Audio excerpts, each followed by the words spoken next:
présentation du thermomètre infrarouge de chez Parkside. Il fonctionne avec une grosse pile carrée. Lorsque nous l'avons à la poignée, il vous suffit d'appuyer sur le bouton de veille pour l'allumer ou bien d'appuyer sur la gâchette.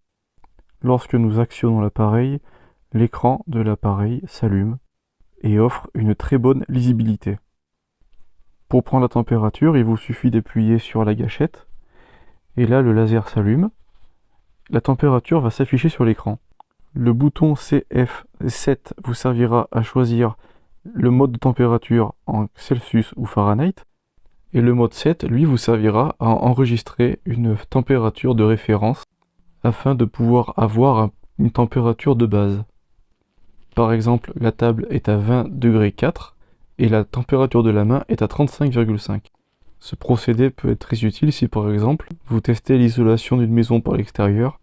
Vous pourrez avoir une température de base et tester l'ensemble du mur et des fenêtres. Pour mesurer la température, le laser est divisé en 9 points. Température de la pierre à 47,6 degrés. La température du ciment est à 43,8. Vous voyez, ça oscille. Le défaut qu'on peut trouver, c'est que le laser n'est pas très puissant.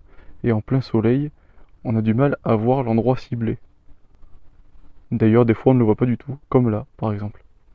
Là, nous avons le bois en plein soleil. Vous voyez, on est à 60 degrés. À certains endroits. Et le chat qui dort dans les fringues, lui, est à 29 degrés. On va aussi faire l'essai sur un pain de glace. Là, il est à moins 6 degrés. Et la table, vous voyez, elle est à...